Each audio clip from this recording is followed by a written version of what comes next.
Last Handful of Clover, a novel by Wess Mongo Jolley, read by the author.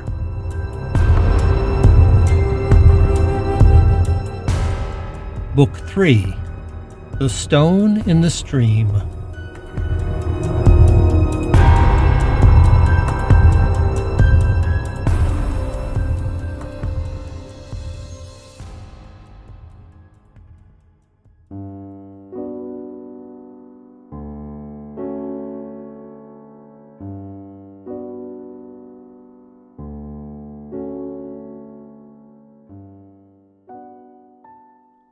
Chapter 58.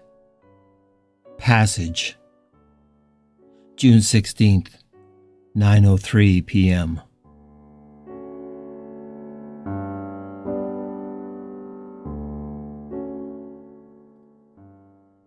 As the stone in the stream crumbled, the shock wave of the wanderer's demise rolled out like a sonic boom across the hereafter. As the wave reached Salt Lake City, the carnage ended as suddenly as it had begun. Hundreds of Juilliard's angels were ejected from their hosts and sent sprawling into the streets and the living rooms and the parks of the city, only to shatter moments later as the resetting of their ghostly bodies took hold. What they left behind them were hundreds of their hosts, many in the middle of the acts of violence that had terrorized the city. They stood, stunned, looking down at the faces of their victims, or those who had nearly become their victims. Thousands of screams of anguish echoed throughout the city for those few minutes as the dead were reset, making a sound over the city that was worse than any imagined in the darkest circles of hell. But the sound, though terrifying, was brief. In mere moments, every ghost in Salt Lake, both the innocent and the damned, were reset to the places of their deaths. And what they found waiting for them was the sixth gift. Like thousands of shimmering circles of light, the passageways of the dead hung in space, calling them home with an almost unbearable siren song. As soon as they were able, most of the dead rushed into them with gratitude, especially the innocent ghosts who had been helplessly watching the devastation of Salt Lake unfold and had been driven nearly mad with their own despair. One by one, the ghosts walked, or dove, or fell into those shimmering crystal mirrors. And one by one, they disappeared. The stars in the hereafter began to wink out.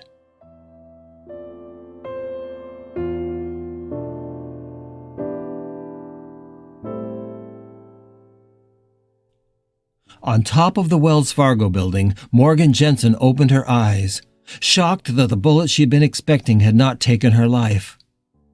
Instead, she saw the soldier with the assault weapon weaving and staggering back and forth as if she was drunk or hit with a sudden bout of vertigo.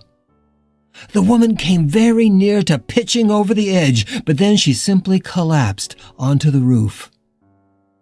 Despite Morgan's fear, she rushed to the woman, who was already regaining consciousness, and was looking around at her surroundings as if she had awakened from a dream.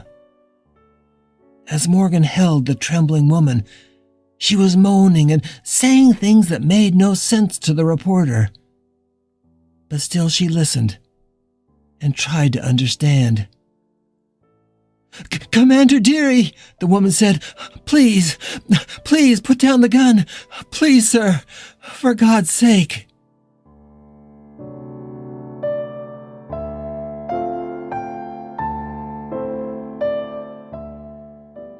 In a dark theater in a suburb of Salt Lake City, a dozen people had found refuge from the madness.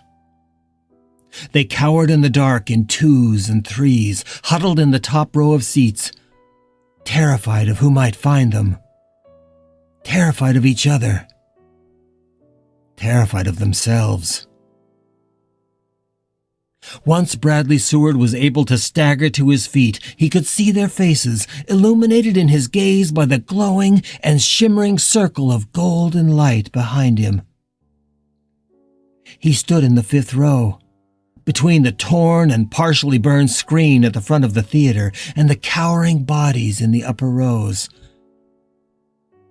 And all around him, he saw the evidence of his carnage.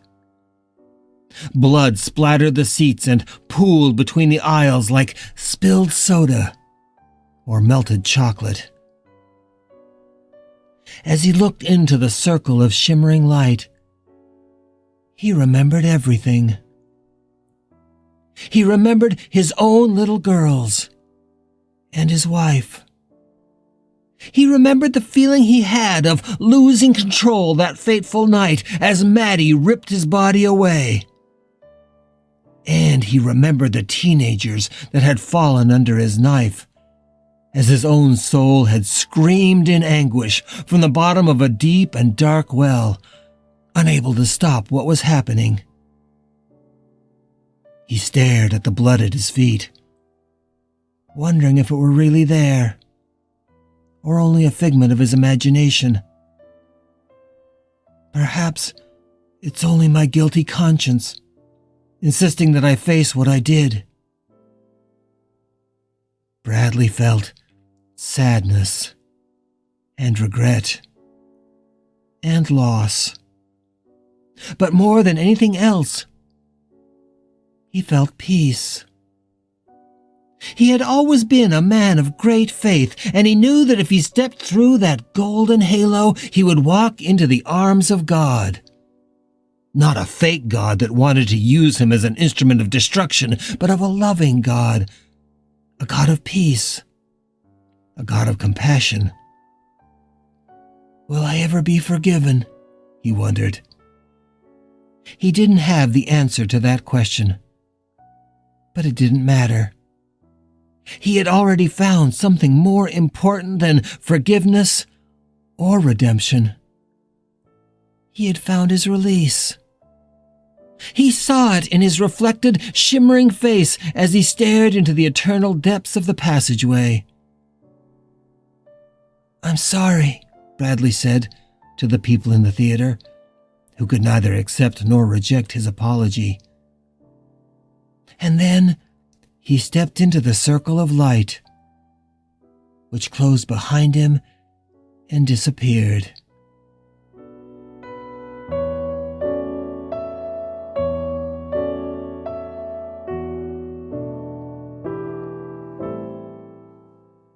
What Morgan Jensen could not see, and what those terrified souls in the theater could not know, was that the madness was finally over.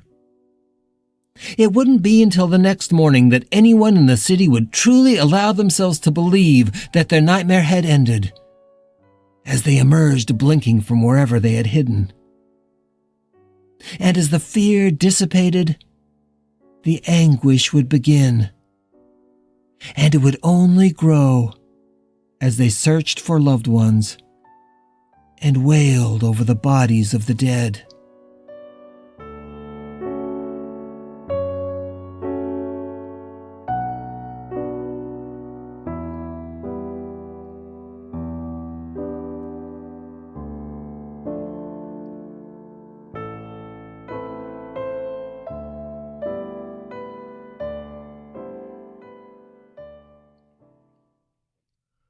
Richard Pratt stood in his empty living room, screaming at the top of his lungs.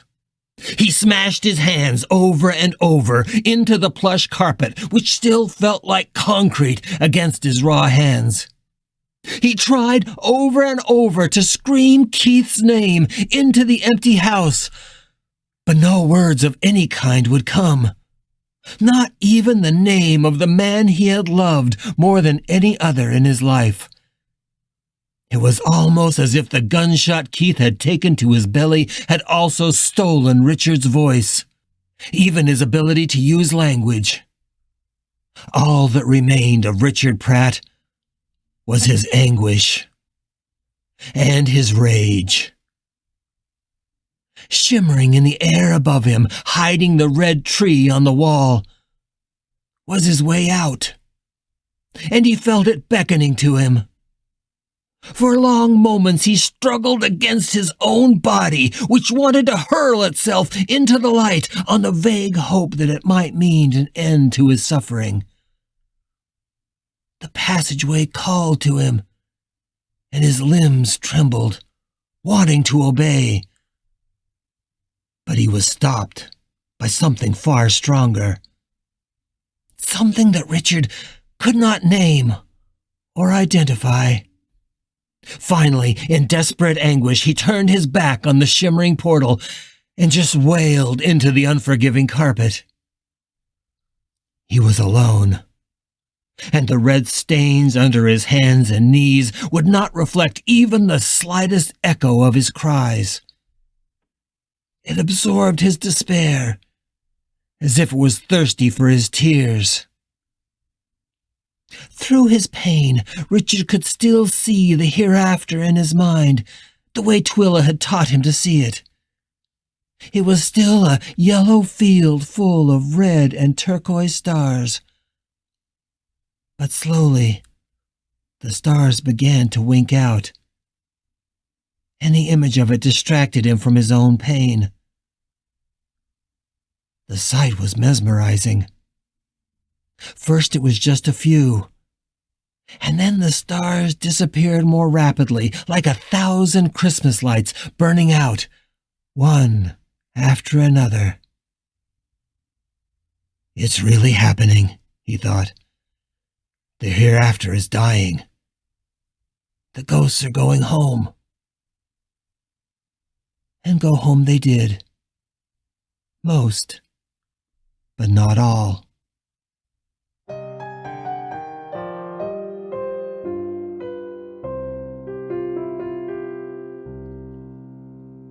As dawn broke atop the Wells Fargo building, Susan Jarvis awoke in Morgan Jensen's arms. Telling the reporter her story the night before had caused Susan to fall into a dreamless sleep that had been more like a coma. She had slept through the night, but with the dawn light she awoke with a certainty that she still had work to do. Without explaining herself to Morgan, Susan got up and walked over to where the 2 black suitcases still sat on the edge of the rooftop. One hung open like the jaws of a great beast, lined with white teeth that could each kill thousands or tens of thousands of people. Gently, she closed the lid, and then picked up both suitcases and walked them away from the edge of the roof. She put them back in the helicopter and closed the door. "Will you fly them back to Dugway?" Morgan asked when Susan returned to her. "I can't. I don't know how to fly. I'm just regular Army." Morgan looked at her strangely. "But you were flying the helicopter when it landed." "Was I?" Susan asked. Some of what the soldier knew was too painful to share. And fortunately, the reporter could tell that this wasn't the time for more questions. She was silent as Susan sank back to the roof beside her. They both faced east, and the sun was just cresting the top of the Wasatch. The sky was clear and blue. A dozen seagulls soared over their heads, heading west. Susan noticed that Morgan's hands were still quivering. "Years ago, I almost got hit by a train," Morgan said, speaking slowly. "It missed my car by inches. I had backed away from the tracks just in time." Susan said nothing, and she was unsure if the reporter even knew she was there. "When I drove away, I had the same feeling then that I do now. The feeling that I was safe. But that death had never been closer to me at that moment, and probably never would be again." Susan turned to her. Do you think it's over? She asked. I do. I think I knew the moment you didn't shoot me, the moment you collapsed on the roof. Somehow, I just knew. It was like the whole city had been holding its breath for the last 36 hours, but at that moment, suddenly, the city just let it out. It felt like the entire valley just collapsed in exhaustion. The train missed us, Susan said. Yes, Morgan agreed. But not all of us. Not by a long shot.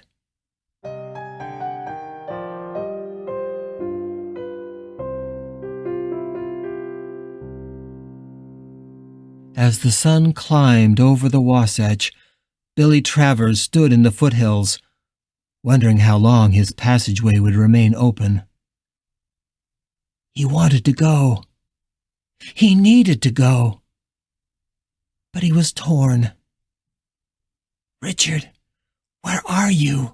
He wondered. Why don't I believe that you've gone? Why can't I just step through myself until I know? Billy did not have the sense of the hereafter that Richard had. He could not watch the stars winking out all over the valley. He only sensed Maddie, and he could tell that she too had not yet passed through her portal. The suffering of this valley is ending, he thought. But it won't be complete. Not without some help. He knew what he needed to do.